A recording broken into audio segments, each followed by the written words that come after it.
കിളിമാനൂരിൽ വാഹനമിടിച്ച് കാൽനട യാത്രക്കാരൻ മരിച്ച സംഭവത്തിൽ നിർത്താതെ പോയ വാഹനം പോലീസ് പിടികൂടി. വാഹന ഉടമ ഒളിവിലാണ്. സലീം മാലിക് വിവരങ്ങളുമായി ചേരുന്നുണ്ട് തിരുവനന്തപുരത്ത് നിന്ന്. സലീം, ഈ വലിയൊരു ക്രൂരതയാണ്. ഈ വാഹനമിടിച്ച് പിന്നീട് ആ വാഹനത്തിൽ നിന്ന് ഇറങ്ങി ഒന്ന് നോക്കി, അതിനുശേഷം ആ വാഹനത്തിൽ തന്നെ കയറിപ്പോയി.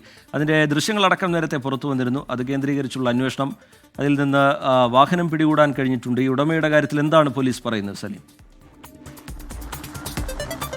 റിജിത്ത്, ഈ ഉടമയോട് പോലീസ് സ്റ്റേഷനിൽ ഹാജരാകാൻ നിർദ്ദേശം നൽകിയിട്ടുണ്ട്. ഈ വാഹനം തിരിച്ചറിഞ്ഞ ഉടൻ തന്നെ ഉടമയെ പോലീസ് ബന്ധപ്പെട്ടിരുന്നു. പക്ഷേ ബന്ധപ്പെട്ട ശേഷം വാഹനവുമായി കീഴടങ്ങണമെന്ന് ആവശ്യപ്പെട്ടു. പക്ഷേ മറ്റൊരാളെ വാഹനം ഏൽപ്പിച്ചതിന് ശേഷം ഉടമ ഹാജരാകാതിരിക്കുകയായിരുന്നു. അതോടുകൂടി എത്രയും വേഗത്തിൽ തന്നെ ഉടമയോട് ഹാജരാകണമെന്ന് ആവശ്യപ്പെട്ടിട്ടുണ്ടെങ്കിലും ഉടമ ഹാജരായിട്ടില്ല. മാത്രമല്ല, ഈ സാധാരണ ഈ വാഹന ഉടമ ഉള്ള സ്ഥലത്ത് ഇപ്പോഴില്ല എന്നുള്ളതാണ്. അതുകൊണ്ട് തന്നെ പോലീസ് ഒളിവിൽ എന്നുള്ളതാണ് പറയുന്നത്. പക്ഷേ വളരെ വേഗത്തിൽ തന്നെ ഇയാളെ പിടികൂടും എന്നുള്ളതും പോലീസ് പറയുന്നുണ്ട്. കാരണം ഉടമയെ തിരിച്ചറിഞ്ഞിട്ടുണ്ട്. CCTV ദൃശ്യങ്ങളുടെ കൂടി സഹായത്തോടു കൂടിയാണ് ഈ ഉടമയെ തിരിച്ചറിഞ്ഞത്. ഇന്നലെ രാത്രി ഉണ്ടായ അപകടത്തിന്റെ CCTV ദൃശ്യങ്ങൾ 24 ആണ് പുറത്തുവിടുന്നത്. ക്രൂരത എന്ന് തന്നെ പറയേണ്ടി വരും. കാരണം നടു റോഡിൽ അർദ്ധരാത്രിയിൽ പെരുമഴയത്ത് ഒരു മനുഷ്യനെ വാഹനം ഇടിച്ചിടുക, അതിനുശേഷം പുറത്തിറങ്ങി വന്ന് അനക്കമില്ല എന്ന് കണ്ട ഉടനെ ഏതെങ്കിലും നിലയിലൊന്ന് ആശുപത്രിയിൽ എത്തിക്കാനുള്ള ശ്രമം പോലും നടത്താതെ വീണ്ടും വാഹനത്തിൽ കയറി പോവുക എന്നുള്ളൊരു നിലയായിരുന്നു സ്വീകരിച്ചത്. കിളിമാനൂർ നഗരൂർ റോഡിലായിരുന്നു അമിത വേഗതയിലെത്തിയ വാഹനം. ഈ നിലയിൽ ഈ യാത്രക്കാരനെ ഇടിച്ചിട്ട ശേഷം, 55-കാരനാണ്, യാത്രക്കാരനെ ഇടിച്ചിട്ട ശേഷം പോവുകയും ചെയ്തത്. അതിൻ്റെ പുറകെ വന്ന കാറായിരുന്നു.